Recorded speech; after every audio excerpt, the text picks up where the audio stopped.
No estudo passado, nós falamos sobre a grande tribulação, falamos algumas características da grande tribulação no livro de Apocalipse e destinamos um tempinho para a gente poder falar também sobre as linhas escatológicas, o pré-milenismo dispensacionalista, o pré-milenismo histórico, da qual a Igreja Batista em Cristo adota, o qual a Igreja Batista em Cristo adota, o amilenismo e o pós-milenismo. Pois bem, para a gente poder falar sobre a volta de Jesus, então, nós vamos usar o texto de Mateus, capítulo 24. Eu não digo que a gente vai fazer assim, exatamente uma exposição extensa, detalhada do texto, mas a gente vai tentar fazer uma leitura panorâmica do texto. Como o texto escolhido, ele não é tão simples assim de ser explicado, principalmente por causa da existência das versões escatológicas, dessas linhas escatológicas. O que eu vou tentar apresentar para nós aqui são detalhes que são padronizados, detalhes que são comuns a todas as linhas teológicas. Ok? Então vamos lá. Para começar, quando a gente fala sobre Mateus capítulo 24, é importante levar em consideração que na escatologia nós temos basicamente três linhas interpretativas, não em relação ao milênio, mas em relação aos acontecimentos da volta de Jesus. Quais seriam essas linhas? Nós temos o preterismo, nós temos a linha histórica, que é uma espécie de historicismo, e nós temos o futurismo. Quando a gente fala do preterismo, a gente está falando daqueles autores que, de alguma maneira, têm uma preocupação de entender o contexto histórico do livro de Apocalipse e dos trechos apocalípticos que a Bíblia possui, como trechos no livro de Daniel, trechos no livro de Mateus, como esse capítulo que a gente vai ler, trechos no Evangelho de Marcos. Então, a linha preterista tem uma preocupação de entender as coisas que estavam acontecendo naquela ocasião, que levaram o autor a escrever o que ele escreveu e do modo como ele comunicou, do modo como ele escreveu. Só então seria possível um entendimento a respeito da escatologia. Já na linha histórica, entende-se que, já que o início do fim dos tempos teria acontecido desde quando Jesus morreu e ressuscitou em diante, isto é, nós já vivemos na era do fim dos tempos. Ao longo, então, da nossa história, período antigo, período medieval e agora período moderno, todos os acontecimentos que estão, de alguma maneira, interligados com os sinais da vinda de Jesus, serviriam, então, já como comprovação a respeito dessa vinda, mas não diz quando, não informa quando. Apenas o adepto dessa linha tem a preocupação de dizer que eventos que aconteceram na Idade Antiga, na Idade Média e na Idade Moderna, principalmente as catástrofes, estariam relacionadas, então, com a volta de Jesus. E o futurista, então, é aquele que entende que nada do que aconteceu até hoje está relacionado, nada do que aconteceu pode ser visto ou entendido como um sinal da volta de Jesus.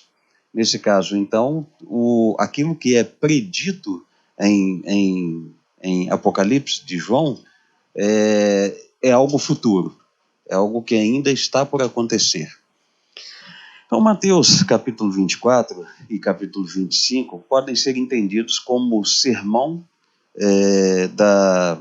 da oliveira ou sermão do julgamento do reino. Sermão da oliveira exatamente porque ele vai acontecer no Monte das Oliveiras. E o sermão do julgamento do reino porque tem a ver com o retorno, a volta definitiva do Senhor Jesus e a consumação do reino de Deus.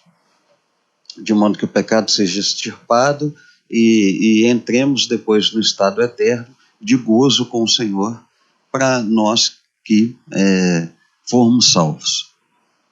Seremos salvos. Bom, então, como nós não vamos estudar o capítulo 25, vamos só estudar o capítulo 24, então eu vou começar apresentando as linhas de entendimento a partir do preterismo, a partir do historicismo, se é que pode ser chamado assim, né? Porque na filosofia o historicismo tem uma outra conotação. E o futurismo, como é que essas linhas vão entender, então, o capítulo 24 do Evangelho de Mateus? Para a linha futurista, normalmente seus adeptos são os dispensacionalistas, os adeptos são os escatologistas, que são os pré-milenistas dispensacionalistas.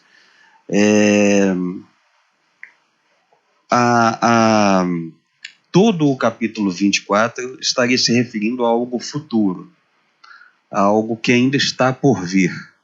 Então, toda a escatologia, toda a leitura é feita, como nós vimos no encontro passado, fazendo uma diferença entre Israel e a igreja, de modo que o que o texto aponta aqui que deveria acontecer com os judeus, ou que está por acontecer com os judeus, não é o que vai acontecer com a igreja. Daí a relação, então, ou a conclusão, melhor dizendo, de se entender por que a igreja não passa pela grande tribulação. Porque esse capítulo seria um capítulo que estaria destinado aos acontecimentos que virão sobre os judeus no período futuro. Já numa linha pré-milenista histórica, amilenista e pós-milenista, esse texto ele está dividido, então, em trechos específicos, de modo que do verso 3 do capítulo 24 até o verso 14, nós temos aí, então, a orientação a respeito do princípio das dores e das coisas que aconteceriam em Jerusalém, que estariam por vir ainda para eles, isto é, seria um futuro próximo para eles, mas que para nós já aconteceu. Tem a ver com a destruição do templo de Jerusalém no ano 70.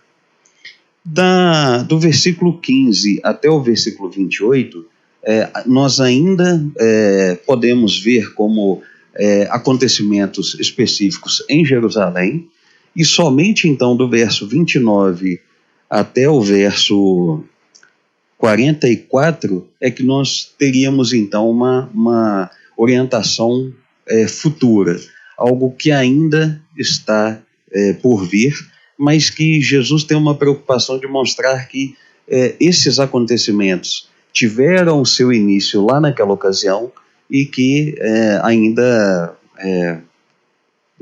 a sua finalização, a sua concretização ainda se dará no futuro.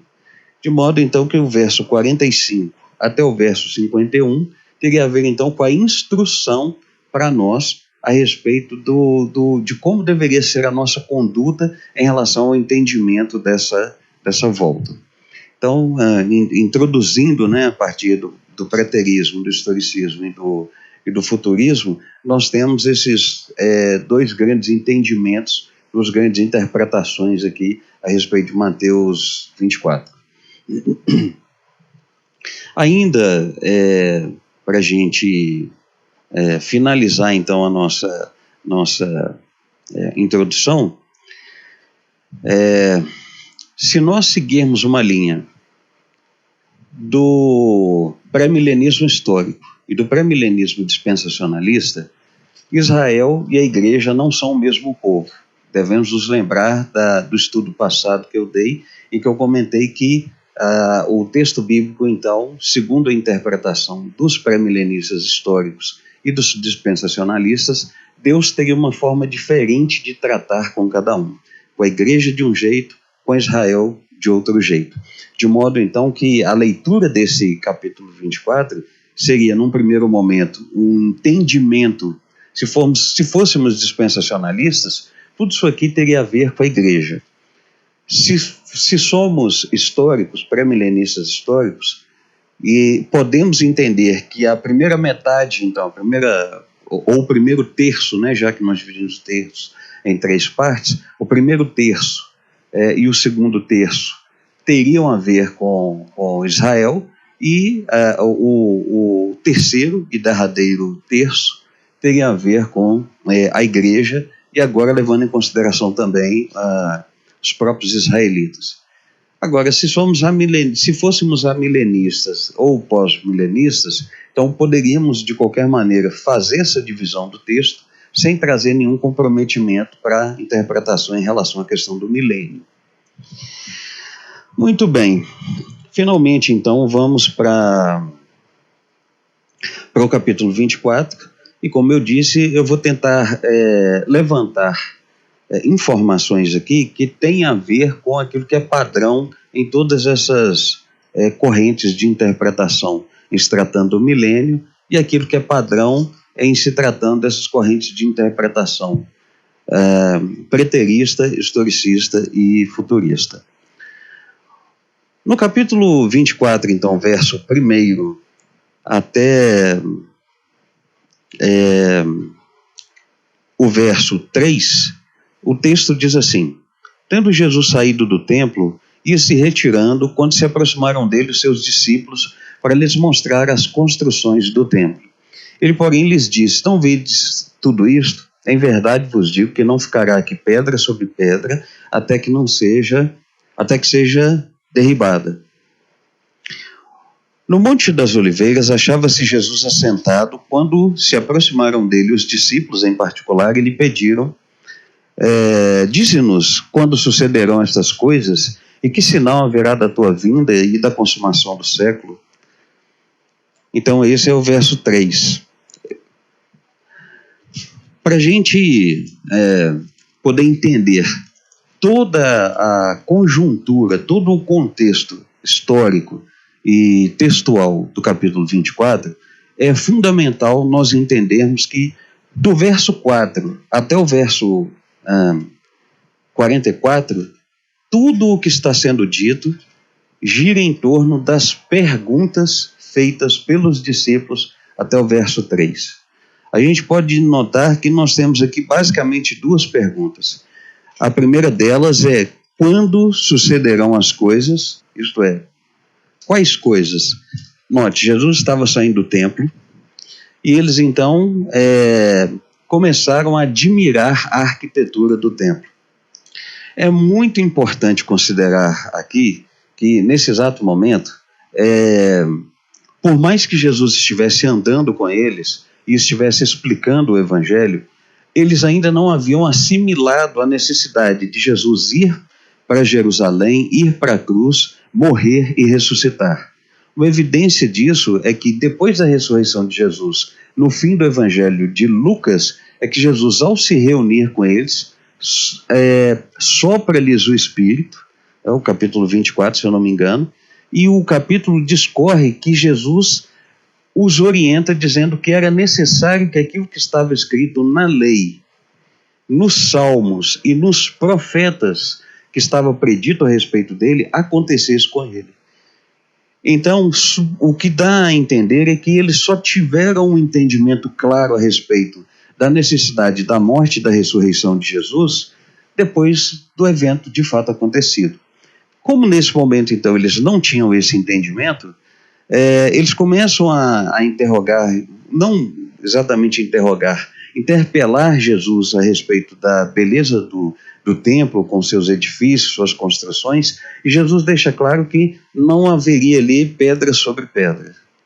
Então, a primeira pergunta que eles fazem é quando? É uma pergunta sobre a temporalidade, tem a ver com o momento em que essas coisas sucederiam. Quais coisas? Não ficar pedra sobre pedra no templo e, ao mesmo tempo, eles perguntam: e que sinal haverá da tua vinda e da consumação desse século? Quando a gente vai para o texto grego, eu não vou ficar aqui dando demonstrações exegéticas, mas apenas para efeito de nós entendermos o raciocínio, a vinda aqui é a parousia. A parousia era uma palavra grega usada quando alguém de importância social, como por exemplo um príncipe, ia a um determinado lugar, se estabelecia num determinado lugar por um período de tempo. Então, quando eles falam a respeito da sua vinda, não está passando pela cabeça deles, como a nossa, de que Jesus voltaria pela segunda vez. A leitura que eles estão fazendo aqui é a mesma leitura que os profetas fizeram. O que os profetas predisseram foi uma única vinda com uma sucessão de acontecimentos. Os profetas não tiveram condições de prever que Jesus viria 2 vezes. Nesse caso aqui, quando os discípulos então estão falando da sua vinda, é como se eles estivessem dizendo o seguinte: agora que o Senhor já veio, quando é que o Senhor vai se estabelecer como esta pessoa de importância, como esse Messias, como esse alguém que vai restaurar o reino de Israel? Porque a leitura que eles tinham era uma leitura política. Da mesma maneira que um dia Davi estabeleceu Israel como uma nação, como um reino, e se tornou o reino mais poderoso da terra, em termos políticos, em termos bélicos, em termos econômicos, eles também tinham esse entendimento da possibilidade de que Jesus, nessa sua vinda, isto é, nesse estabelecimento, se manifestasse finalmente como o Messias a qual eles entendiam politicamente. E aí eles fazem essa pergunta: que sinal haverá da tua vinda e da consumação do século? Quando falo da consumação do século, algumas versões falam sobre o fim do mundo, mas não é o mundo cosmos, é o mundo aionos, se eu não me engano, que é a terminologia grega. Isto é, para definir a era, definir o século. A minha versão bíblica aqui está falando então sobre a consumação do século, mas não devemos ver como o século I, em que Jesus vivia junto com os discípulos, mas a consumação dos tempos no sentido de existência, isto é, quando aquela existência pecaminosa e quando é que aquele jugo a qual eles estavam submetidos, que era estar debaixo do Império Romano, acabaria.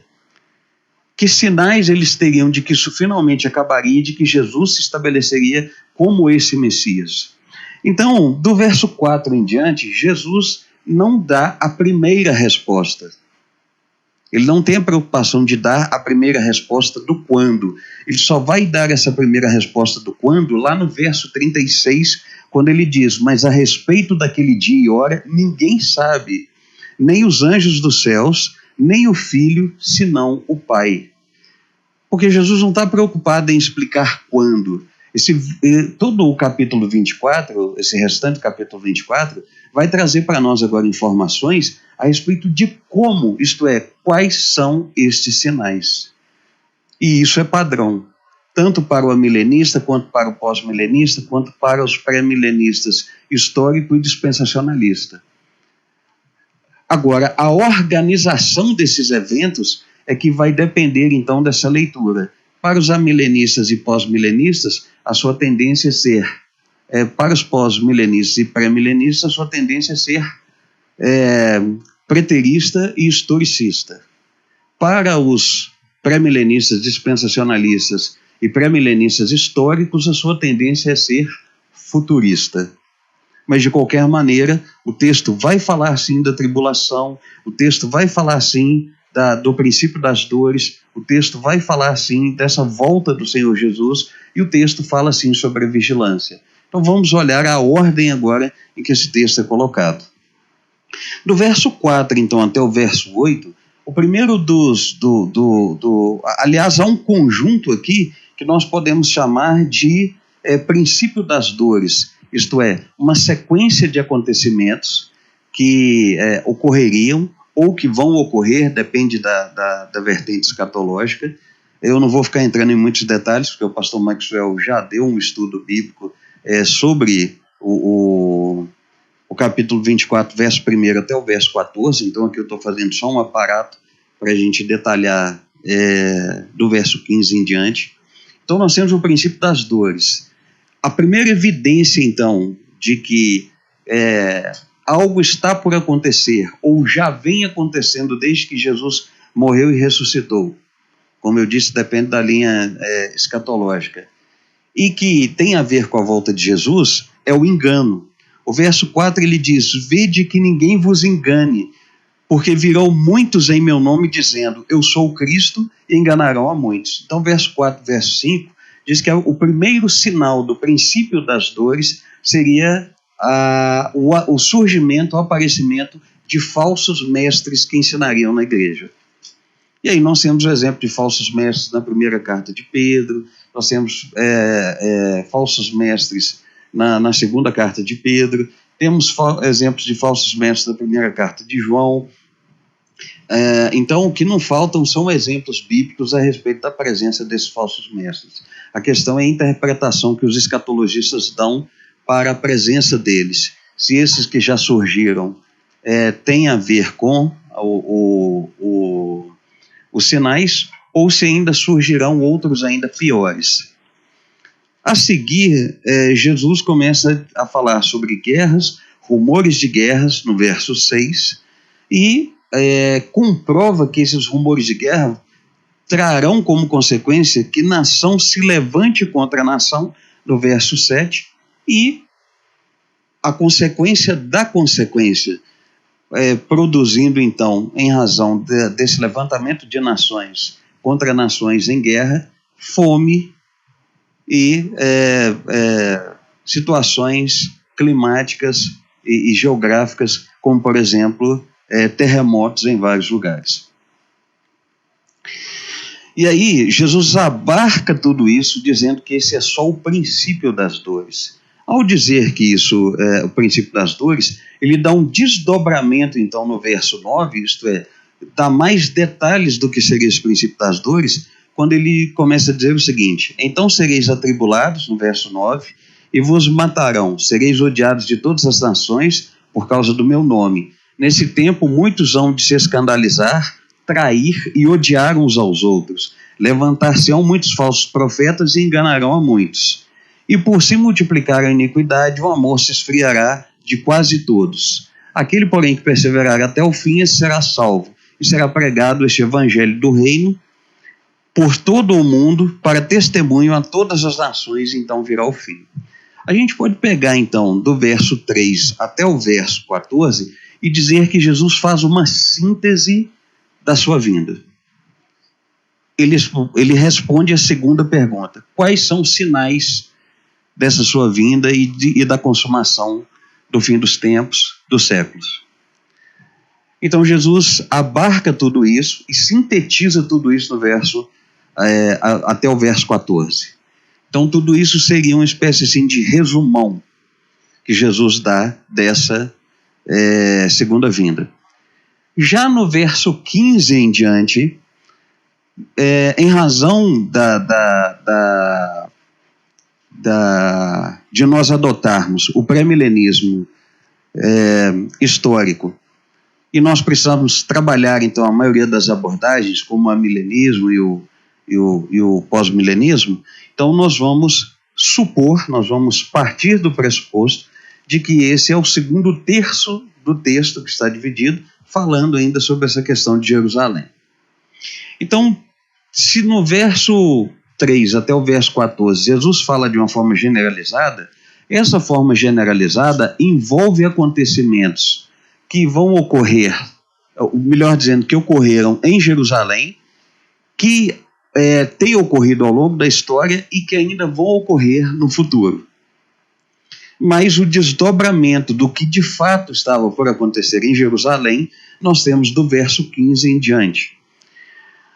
Então, o verso 15 diz assim: quando, pois, virdes o abominável da desolação de que falou o profeta Daniel no lugar santo, quem lhe entenda, então os que estiverem na Judeia fujam para os montes, quem estiver sobre o eirado não desça a tirar de casa coisa alguma, e quem estiver no campo não volte atrás para buscar sua capa.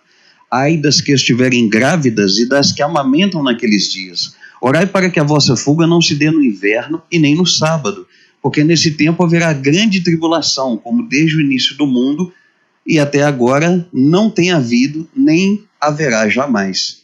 Não tivessem aqueles dias sido abreviados, ninguém seria salvo, mas por causa dos escolhidos, tais dias serão abreviados. Então, se alguém vos disser, eis aqui o Cristo, ou ei-lo ali, não acrediteis, porque surgirão falsos cristos e falsos profetas operando grandes sinais e prodígios para enganar, se possível, os próprios eleitos. Vede que vou-lo tenho predito. Portanto, se vos disserem, eis que ele está no deserto, não saiais, ou ei-lo no interior da casa, não acrediteis. Porque assim como o relâmpago sai do oriente e se mostra até no ocidente, assim há de ser a vinda do Filho do Homem. Onde estiver o cadáver, aí se ajuntarão os abutres. Verso 28. Então, todo essa perícope, todo esse texto agora, pode ser entendido como os eventos ocorridos em Jerusalém no ano 70. Então, quando fala sobre o abominável da desolação de que falou o profeta Daniel, quem lê entenda, não é quem lê Mateus ou quem lê o que está sendo redigido aqui, depois vai virar o texto de Mateus e entenda, e sim quem lê o trecho apocalíptico de Daniel. Tem a ver com isso. Então, de acordo com o comentário bíblico, a desolação, ou a abominação da desolação, é uma expressão que pode ser interpretada como um resultado de uma catástrofe, o resultado de uma desolação. Okay? Então, em Daniel 8,13, por exemplo, ele fala a respeito da rebelião do povo que resultou na desolação do templo. Ainda no capítulo 11, versículo 31, capítulo 8, verso 13, 9 e 27, ele vai usar a expressão abominação desoladora. Então, isso concorda com o texto que está sendo dito aqui, então, em relação àquilo que estaria por vir.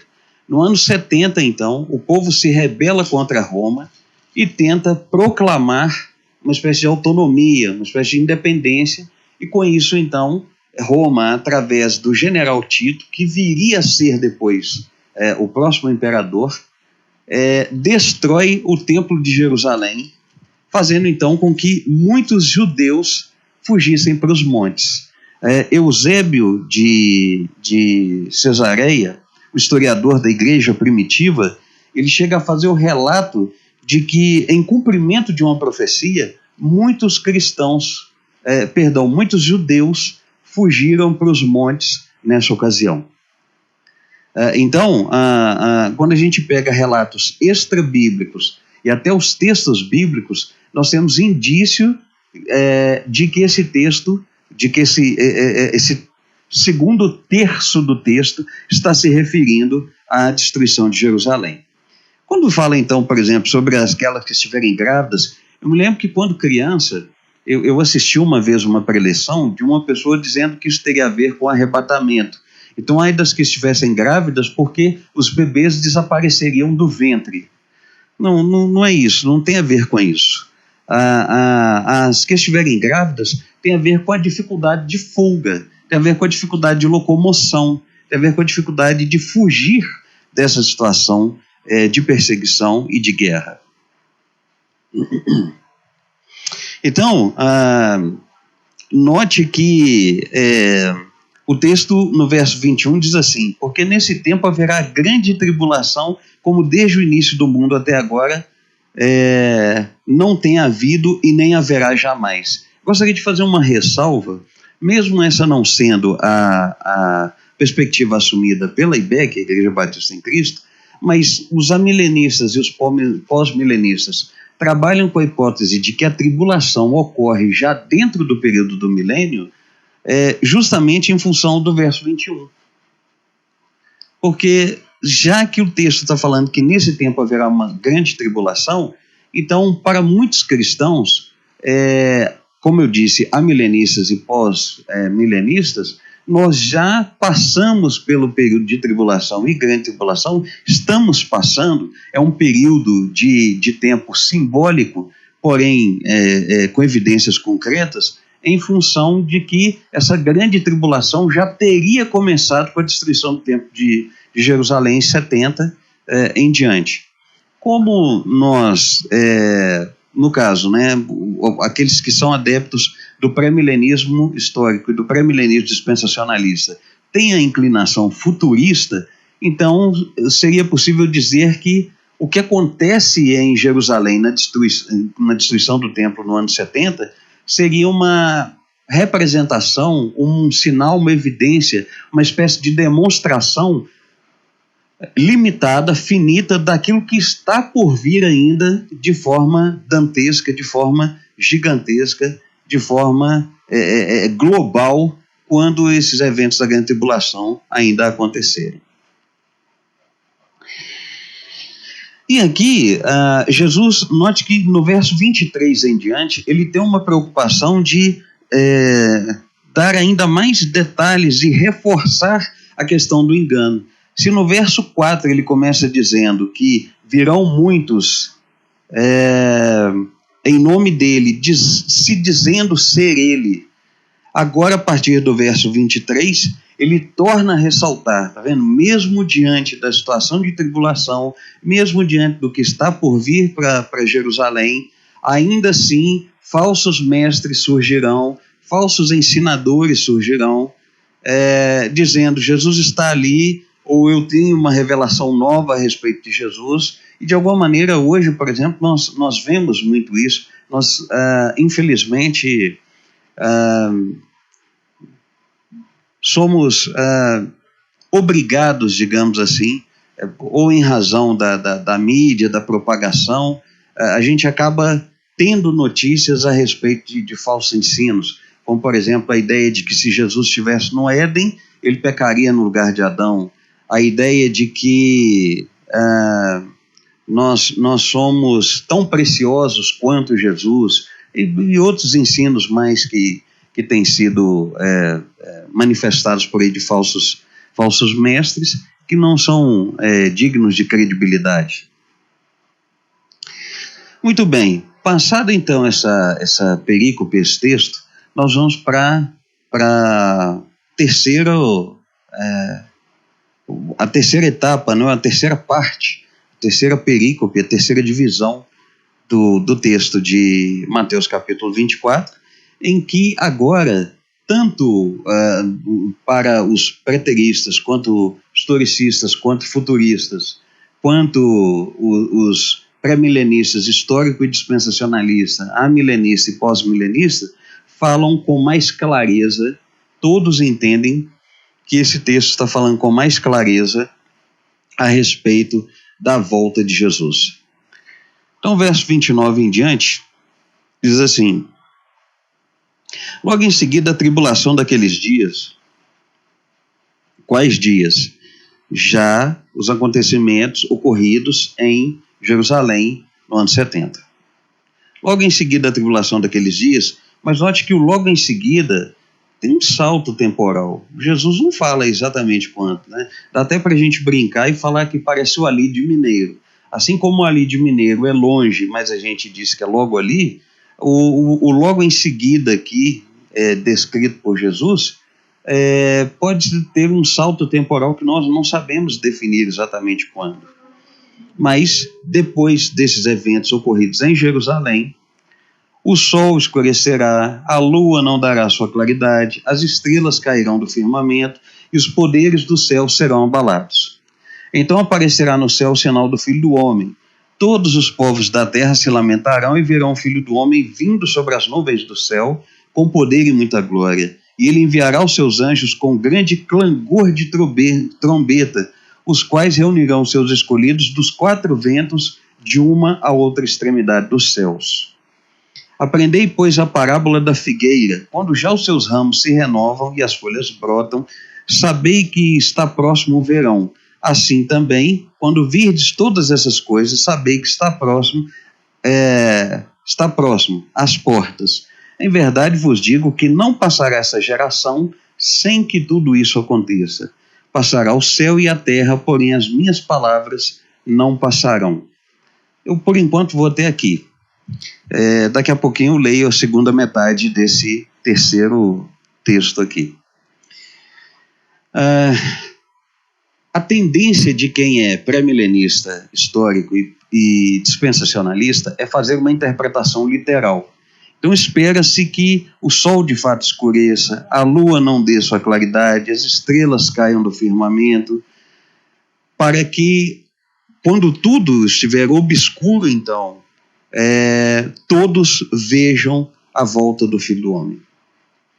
Todos vejam a volta do Senhor Jesus com poder e grande glória. No caso da interpretação milenista e pós-milenista, os textos têm um sentido figurado, uma metáfora, uma espécie de sentido espiritual. Nesse caso, então, não seria de se esperar que esses eventos acontecessem no seu sentido literal, como aqui está escrito, mas o povo de Deus, os eleitos, os regenerados, aqueles que aguardam pela volta do Senhor Jesus, de alguma maneira conseguiriam discernir esses sinais e perceber, então, o retorno do Senhor Jesus. E aqui, quando, então, o verso 32, eu gostaria de destacar, para mostrar justamente essa divisão muito clara entre pré-milenistas e amilenistas e pós-milenistas. Quando o verso 32 diz: aprendei, pois, a parábola da figueira. Quando já os seus ramos se renovam e as folhas brotam, sabei que está próximo o verão.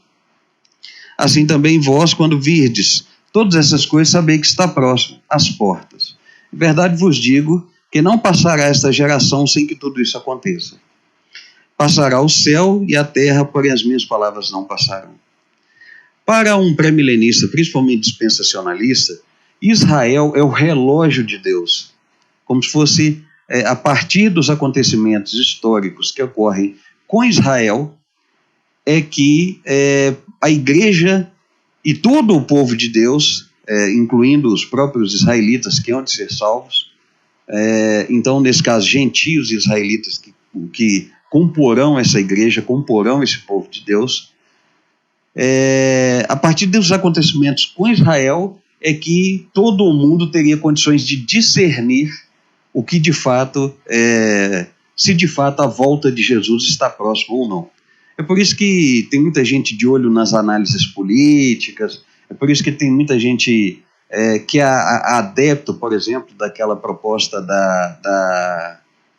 dos Illuminatis, da conspiração, porque tudo isso seriam, por exemplo, sinais ou evidências de questões políticas que estão acontecendo com Israel, para que daqui a pouco o anticristo se manifeste e Jesus volte. Já numa perspectiva pré-milenista histórica, alguns vão ter essa preocupação política e outros não terão essa preocupação política. Mas o fato é que Jesus deixa uma dica bem clara aqui. Ele diz o seguinte: observe um fenômeno natural, a figueira. Quando os seus ramos se renovam e as suas folhas brotam, é porque é chegado o verão. Então Jesus está usando essa metáfora para dizer o seguinte, que todos esses sinais descritos do verso 29 até o verso 31, depois da tribulação ocorrida em Jerusalém, somente quando esses sinais acontecessem, que seria como os ramos da figueira que brotam, e por isso, então, da mesma maneira que o verão estaria próximo, a volta de Jesus está próxima. Então, a dica é observar esses sinais. Agora, a questão toda é que esses sinais vão ser observados ou percebidos de acordo com a interpretação de cada uma dessas linhas. E aí, quando ele diz, em verdade, verso 34, vos digo que não passará esta geração sem que tudo isso aconteça,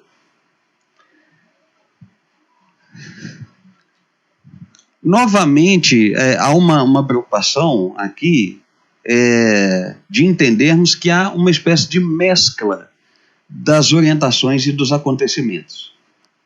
Quando a gente consulta aqui o comentário do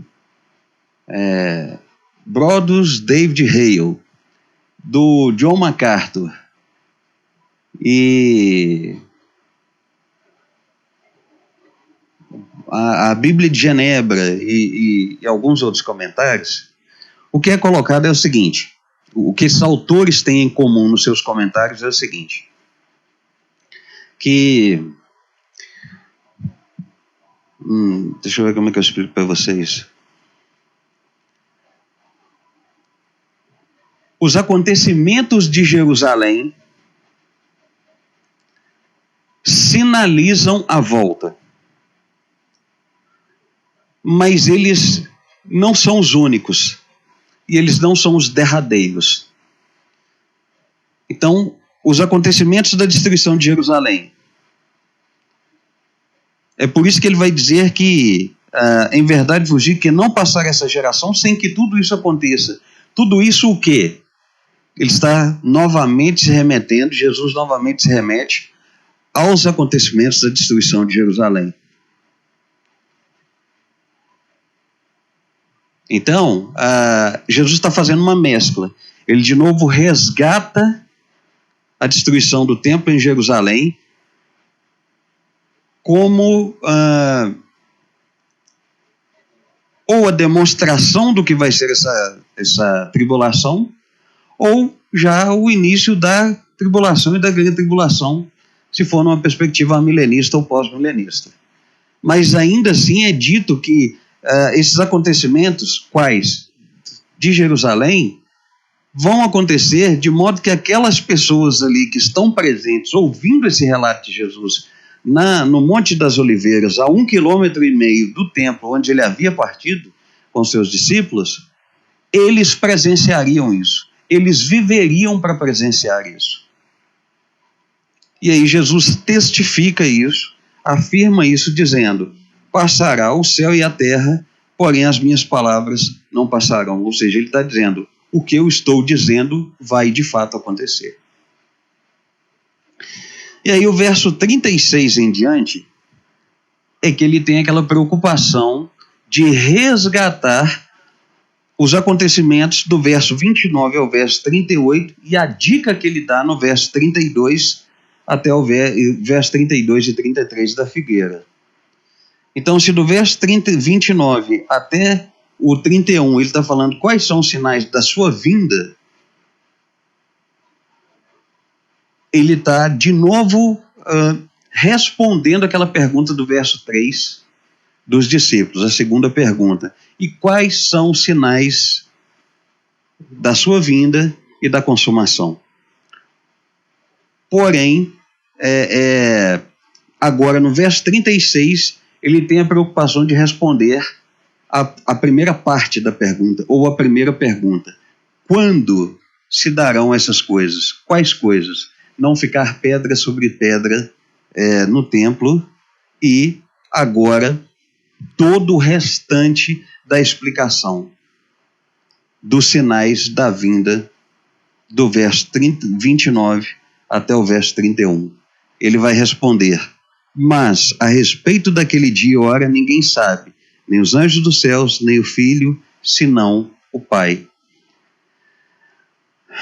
E aí, a partir de agora, ele dá um desdobramento não de desânimo, mas de motivação. Como não se sabe quando, é necessário ter vigilância. Então, verso 37 em diante, ele vai dizer: pois assim como foi nos dias de Noé, também será a vinda do Filho do Homem. Portanto, assim como nos dias anteriores ao dilúvio, comiam e bebiam, casavam e davam-se em casamento, até o dia em que Noé entrou na arca. E não o perceberam, senão quando veio o dilúvio e os levou a todos. Assim será também a vinda do Filho do Homem. Então, 2 estarão no campo, um será tomado e deixado o outro. 2 estarão trabalhando no moinho, uma será tomada e deixada a outra. Portanto, vigiai porque não sabeis em que dia vem o vosso Senhor. Mas considerai isto: se o pai de família soubesse a que hora viria o ladrão, vigiaria e não deixaria que fossem arrombada a sua casa. Por isso ficai também vós apercebidos, porque a hora em... por isso ficai também vós apercebidos, porque a hora em que não cuidais, o Filho do Homem virá. Então ele está dizendo que, da mesma maneira que na época de Noé ninguém estava esperando um dilúvio, ninguém tinha como prever um dilúvio, eles levavam a vida cotidiana, regular, casavam, estavam em casamento, trabalhavam, viviam a vida cotidiana. E de repente, Noé entrou na arca, o dilúvio veio e levou a todos.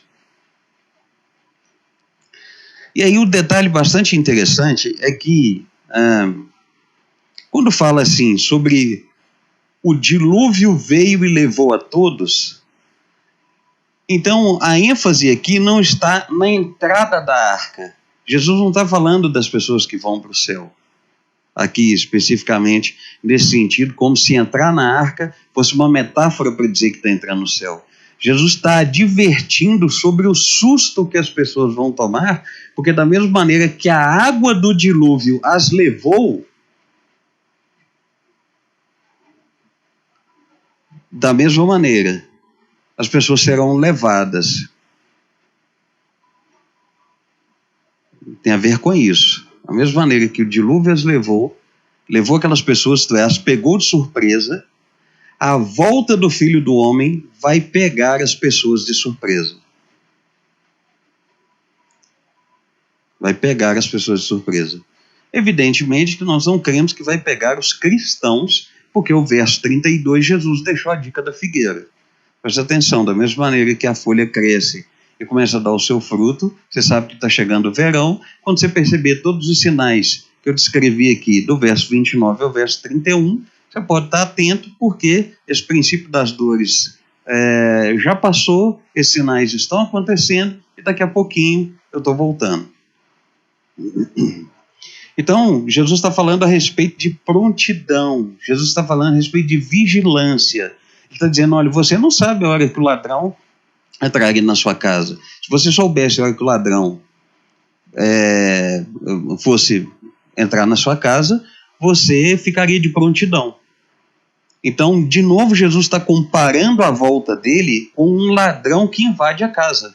Então, primeiro ele usa a metáfora do dilúvio, depois ele usa a metáfora do ladrão que invade a casa, mostrando então a importância da vigilância. Então, esse terceiro texto, ele é dividido em duas grandes partes, né? A primeira parte, a parte dos sinais. Jesus constrói uma ponte, dando uma dica entre os sinais e a volta, a dica da figueira, isto é, se apercebam dos sinais, prestem atenção nos sinais, e a segunda grande parte do texto, que é a orientação para a vigilância. Por isso que do verso 45 até o verso 49, ele encerra falando então sobre a parábola do bom servo e do mau servo. Nesse caso aqui, independente se para judeus, conforme a perspectiva do pré-milenismo dispensacionalista, ou do amilenismo e do pós-milenismo, com a perspectiva de falar para todos, para a igreja, composta de gentios e de israelitas, o fato é que o texto traz a importância de estarmos operantes no reino, atuando pelo Senhor e vigilantes ao mesmo tempo. Notem o que diz o texto. Quem é, pois, o servo fiel e prudente a quem o Senhor confiou seus conservos para dar-lhes o sustento a seu tempo? Bem-aventurado aquele servo a quem o Senhor, quando vier, achar fazendo assim. Em verdade vos digo que lhes confiará todos os seus bens, mas se aquele servo, sendo mau, disser consigo mesmo, meu senhor demora-se, e passar a espancar os seus companheiros, e comer e beber com ébrios, virá o senhor daquele servo em dia que não espera, em hora que não sabe, e castigá-lo-á, lançando-lhe a sorte com os hipócritas. Ali haverá choro e ranger de dentes. Então é interessante perceber que enquanto nós aguardamos a vinda do Senhor Jesus, nossa vida cotidiana deve continuar. Devemos trabalhar, devemos constituir família, cuidar da nossa família, devemos congregar, devemos estudar, devemos nos relacionar socialmente, mas sempre entendendo que temos um critério bíblico ético para isso. Temos um parâmetro que é a palavra de Deus, que nos instrui sobre como deve ser a nossa conduta enquanto nós aguardamos pelo retorno do Senhor Jesus, para que na sua volta não sejamos pegos desprevenidos como esse servo mau, e que finalmente será castigado então com a punição. Então, basicamente, o que há de comum no capítulo 24, em que todas as linhas interpretativas Preterismo, historicismo, futurismo, pré-milenismo dispensacionalista, pré-milenismo histórico, amilenismo e pós-milenismo trabalham, são essas identificações que nós fizemos. A ideia de que Jesus está respondendo para os discípulos, Jesus fala sobre os eventos ocorridos em Jerusalém num futuro próximo para eles e que já ocorreu para nós, porque foi no ano 70 depois de Cristo, dá uma explicação sobre os sinais dessa grande tribulação, ou que já estão acontecendo, depende da perspectiva da linha amilenismo ou pós-milenismo, ou que ainda hão de acontecer, milenismo histórico ou dispensacionalista, e dá a dica da atenção que nós devemos ter com esses sinais e nos orienta então a redobrar a vigilância. Esses são os pontos comuns que nós podemos tirar dentro de uma visão panorâmica sem que a gente feche a questão em se tratando da volta de Jesus. Caso, seja do interesse da igreja, existam pedidos para isso, alguma coisa desse sentido, a gente tem condições de apresentar a volta dentro de cada uma dessas perspectivas, apresentando uma gama maior de textos, apresentando uma cronologia específica, mas é por hoje, por hora, que nós temos esse estudo panorâmico, cujo o meu desejo é que você tenha sido edificado, entenda um pouco mais, descanse em Deus, fique tranquilo em relação a todos os acontecimentos que estão acontecendo, sabendo que o nosso bom Deus é soberano e que é Ele que cuida de nós. Eu gostaria então de orar com você, orar pela sua vida, pela nossa vida.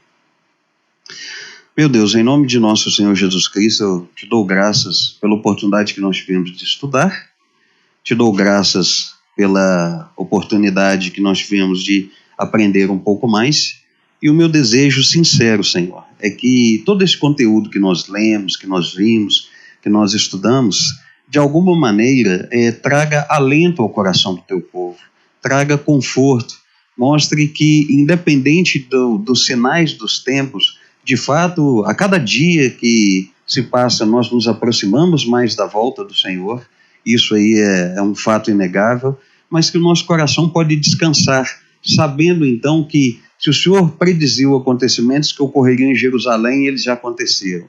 Se o Senhor deu sinais a respeito da tribulação, e se o Senhor nos mandou vigiar, é porque o Senhor tem o controle de absolutamente tudo, e justamente porque o Senhor tem o controle é que nós podemos descansar. Muito obrigado, meu Deus, pela oportunidade do estudo bíblico, em nome de Jesus.